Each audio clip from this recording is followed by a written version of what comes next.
Story 1. Something has erased him from our memories. I'm writing this diary because there's a possibility I'm going crazy. I might have suffered a severe memory loss today. I don't even know where to start. I remember being in the middle of a tall, dark forest with my best friend, Scott. The problem is, I have no idea how I got there. I remember going to sleep yesterday, but I don't know what happened afterward. Hey, Scott, what the fuck are we doing here? I asked him. No idea, mate, he shook his head in shock. I don't remember. I don't even remember what I did a few minutes ago. The last thing I remember is yesterday evening, when I went to sleep. Yeah, same. What the fuck is going on? Are we drugged? Scott glanced at me. No, my head is 100% clear, I just don't remember anything from today. Let's just get back home, eh? Someone's missing. What? I raised my eyebrows.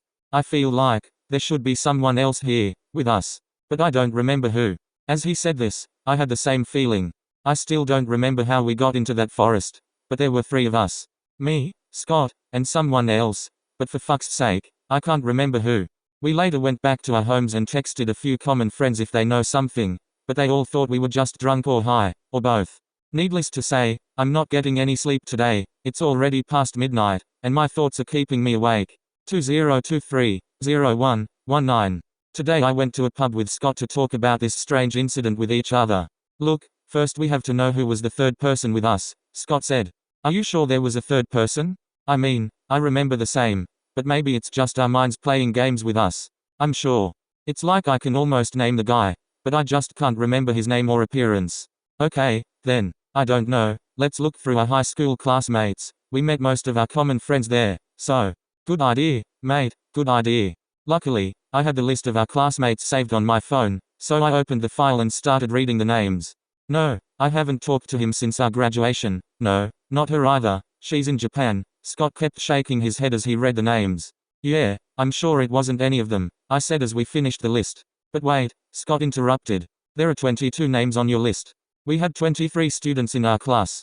True, I responded. He was right. I remembered it, too. It was impossible to forget. 23 students, and 24 chairs in the classroom. We kept one more just in case we broke one. But who's missing from the list? We sat there for like an hour, trying to remember our 23rd classmate from high school. But we just forgot who it was. Now it's evening, and I'm home again, browsing through my friends on social media, trying to find our missing classmate. Now I'm sure it was him. Our 23rd classmate. He was the one with us in the forest. 2023-01-20. Scott called me today. Morning, mate. Look, remember when in high school, we were walking home, and a homeless guy randomly offered to sell us cigarettes? Yeah, I remember, I laughed. And we bought. I had to stop for a few seconds to catch my breath. We bought 3 cigarettes. Exactly. Who was the third person with us? I don't know. Mate, it's fucking crazy. It's like our friend just erased himself from reality. Like he never existed. Is that even possible? I don't know, mate. This past few days, I don't know. 2023-01-24.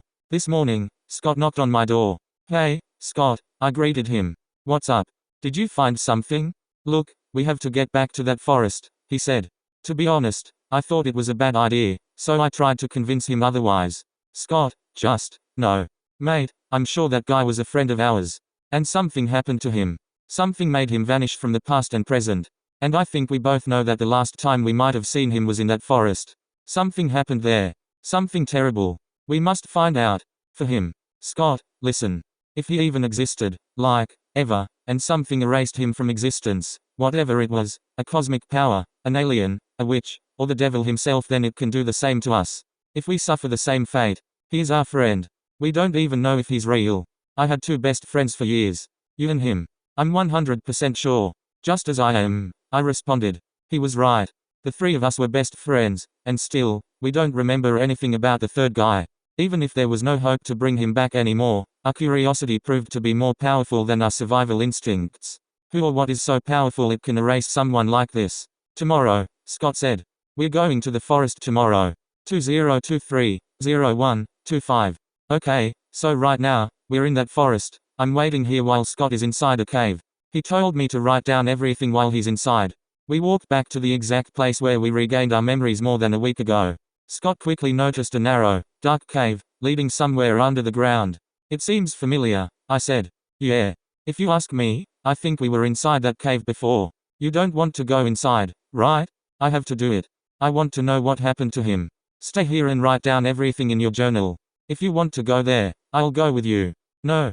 He stopped and closed his eyes for a few seconds. If I get erased like him, you have to tell everyone what happened. Your journal is the proof. Don't worry, I'll come back before you notice. So yeah, I'm sitting at the entrance of the cave, waiting for him to come back. I hope he does. Oh God, I hope he comes back. 2023-01-26. Fuck. I just couldn't write anything more yesterday, cause I just couldn't process what happened. I'm still doubting my sanity. Maybe I'm just crazy. That would be much easier to accept. 1 minute, I just found myself in the forest, sitting at the entrance of a cave, and had no idea how I got there. After a few minutes of thinking, I just went back home. Then I found a journal in my backpack. It's probably mine.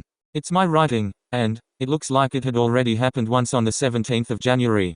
I wrote it down, and I somehow still forgot about it until I read the journal. I read the whole thing. And I was writing about my best friend Scott in every entry. I never had a friend called Scott. At least, I don't remember. For fuck's sake, what is happening? Story 2. Locked up. I wake up to the familiar sight of concrete walls, back hurting from the cheap bed and itchy sheets. The hatch on the heavy metal door open and my breakfast is slid in. I exercise and try to keep my mind active, but I can only do so much. Same as breakfast, my lunch and dinner arrive. Never anything fancy, but when you have been starved like I have in the past, you eat whatever is in front of you. It's the same routine every day, and I still don't understand why I'm here, but I've never known natural light or seen the grass. Hell, I've never been outside this cell. You see, my earliest memory to present day has been this cell. I mentioned earlier about being starved, and that's because every few months they do experiments on me. To name a few, I've been starved, suffocated, beaten, tortured, cut open, drowned, etc.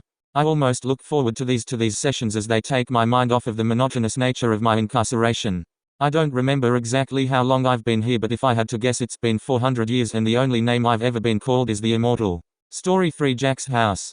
This story is based of something that actually happened to me, but obviously exaggerated and with a bit of poetic license.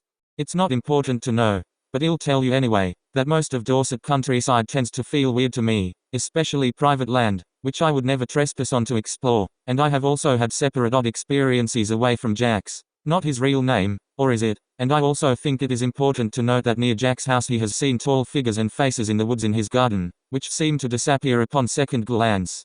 Anyway, on with the story. Once we heard Jack's parents were definitely asleep, we snuck out through the small woods in his garden and out into the open fields. We weren't scared at first. None of us were scared of the dark or anything, so we weren't scared. Our plan was to walk to the stream a couple fields away and see if we could find any animals drinking. Halfway through the first field we saw the reflective eyes in the bushes 50 feet away, and we raised our torches so get a better look, thinking it may have been a fox, or badger. As you can assume, we were very surprised and horrified when the eyes rose 7 feet above the ground. We belted it back to his house, and once within the safety of his barbed wire fenced garden, Jack breaks out laughing.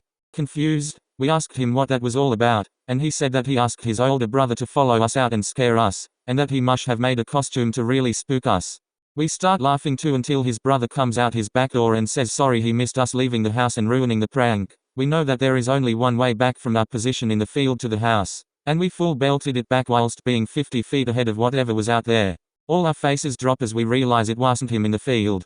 We don't sleep that night as Jack's room is surrounded by giant windows that can be opened into the garden and also the field behind it we were in, and we keep imagining things moving in the dark.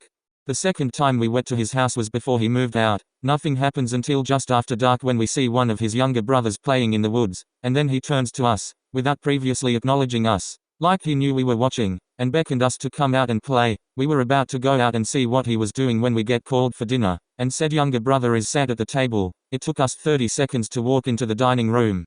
He was about 100 feet away, and would have had to take off boots and a coat in that time to make it to the kitchen. We were creeped.